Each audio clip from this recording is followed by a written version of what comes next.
क्या आरक्षण के बल से क्या आप मेडिकल लाइन में अपने देश को आगे ले जा सकते हैं?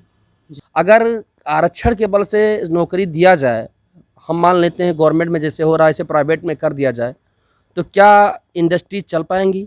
कि आर्थिक तंगी जिसके पास हो, जो इकोनॉमिकली वीक हो, उसके लिए आरक्षण होना चाहिए। लेकिन हम अनजाने में अपने ही देश को धोखा दे रहे हैं।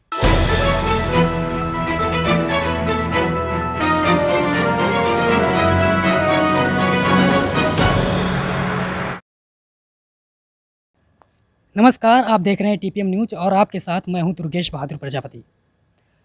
हाल ही में बीते दिन यानी मंगलवार को कुछ अभ्यर्थी 2020 में 69,000 शिक्षक भर्ती मामले को लेकर सीएम आवास के बाहर प्रदर्शन कर रहे थे, जहां पर उन पर पुलिस ने लाठीचार्ज किए और कुछ लोग घायल भी हुए हैं। एक अभ्यर्थी गोमती नदी में कूद गया, जिसका सर्च ऑपरेशन करने के बाद भी उसका पता नहीं चल पाया है।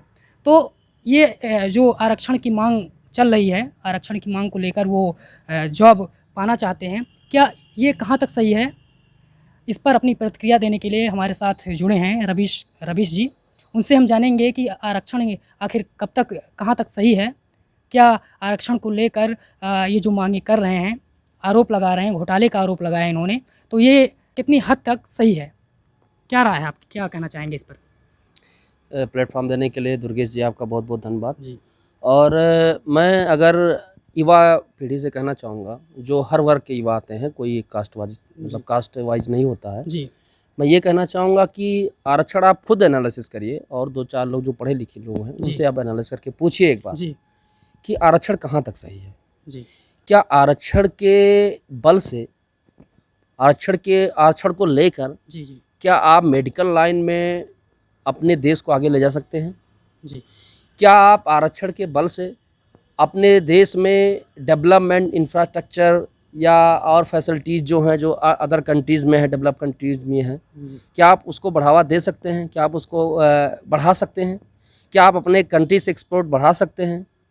अगर आरक्षण के बल से नौकरी दिया जाए, हम मान लेते हैं गवर्नमेंट में जैसे हो रहा है ऐसे प्राइवेट में कर दिया जाए, तो क्या इंडस्ट्री चल पाएंगी? ये बहुत सारे सवाल आते हैं। वो आपको भी सोचना चाहिए और हर वर्ग को सोचना चाहिए कि आरक्षण उसके लिए है जो इकोनॉमिक रूप से या इकोनॉमिक या आर्थिक तंगी जिसके पास हो, जो इकोनॉमिकली वीक हो, उसके लिए आरक्षण होना चाहिए। कि उसके पास पढ़ाई करने के लिए पैसे नहीं है, वो कोचिंग नहीं कर सकता, क्लासेस नहीं कर सकता है, वो बस कैसे पढ़ सकता है सरकारी स्कूल में, प्राइवेट में पढ़ नहीं सकता, उसके लिए आरक्षण हमें समझ में आता है। क्योंकि अगर हम उसको आरक्षण नहीं देंगे, या विकलांग वर्ग हो गया, जो विकलांग है, पैरालिसिस है, जिसके अंदर बॉडी डैमेज है, उसको आरक्षण दिया जाए, ये हमें समझ में आता है। या कोई सैनिक है, वो शहीद हो गया है, उसके बच्चे को पालने के लिए उतनी सुविधाएं नहीं, अगर उसको आरक्षण दिया जाए, वहाँ तक मुझे समझ में आता है।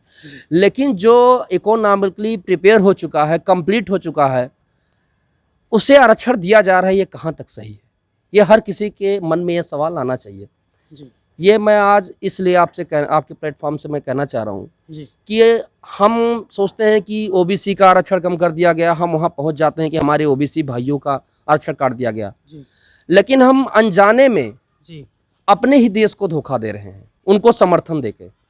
कैसे भाई? अगर आरक्षण के बल पे अगर वो नौकरी पाएगा, तो क्या जो एक वेल स्किल वाला आदमी वहां पहुंचना चाहिए, क्या वहां उस पोजीशन पे पहुंचेगा? नहीं पहुंचेगा।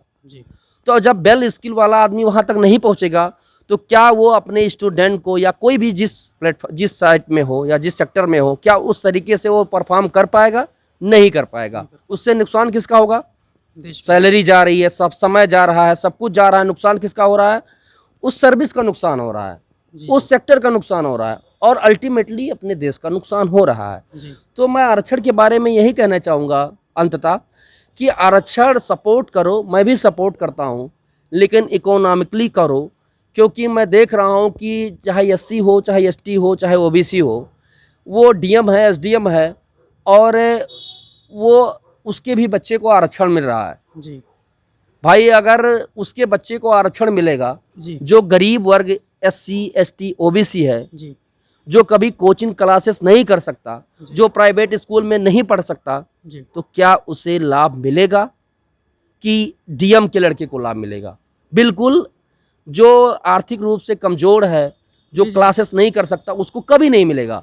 तो ये जो हम कह रहे हैं कि हम आरक्षण के बल पे एक समानता लाएंगे, वो मैं तो कहता हूँ ये जीवन में कभी नहीं आएगा। इसीलिए इकोनॉमिकली होना चाहिए। आप खुद देखिए गांव में जाके, जो गांव में रूरल एरिया है वहाँ पे जाइए, गांव में सर्वे कीजिए, जो एक मजदूर वर्ग है एसटी ओबीसी और एससी का, आप सर्वे करिए, वहाँ आप देखेंगे 95 या 80% लोग जो बेचारे मजदूरी करते थे, जो एक टाइम का किसी तरह पैसा लाते थे खाने के लिए, वो आज भी वही कर रहे हैं, वो आगे नहीं बढ़ पाए। जो नौकरी पा गया, कोई भी एससी एसटी ओबीसी जो पा गया, वो आगे बढ़ता ही चला जा रहा है, उसके बच्चे आगे बढ़ते चला जा रहे हैं।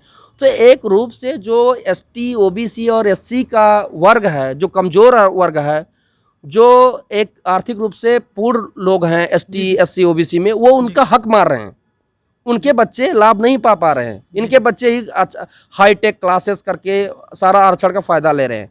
तो ये गैप लगातार बढ़ता चला जाएगा, और जो भारत सरकार या हमारे संविधान का जो ये एक मिशन है कि हम एक समानता लाएंगे, वो कभी भी नहीं आएगा। आप क्या कहना चाहेंगे कि मतलब क्या होना चाहिए वास्तव में, क्या हमारे हिसाब से होना चाहिए, आरक्षण उसको मिलना चाहिए जो, देखो, गरीबी किसी का दरवाजा, किसी का कास्ट या कुछ भी देख के नहीं आती, गरीबी किसी को भी आ सकती है, हर वर्ग में गरीबी है।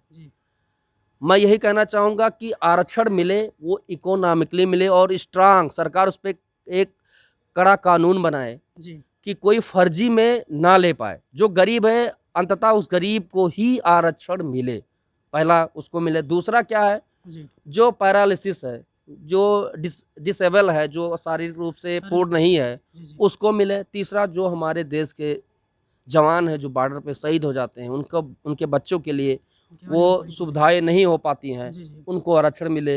यह हमारे देश के लिए उन्नति की बात होगी, और हम एक दिन जरूर विश्व गुरु बनेंगे। जी, आपने जितनी भी बातें कहीं, कहीं न कहीं ये सही भी हैं इनके मायने से, और कहीं न कहीं ये समाज के लिए, देश के लिए भी सही बात है। बहुत-बहुत धन्यवाद रवीश जी आपका, आपने इतना समय दिया।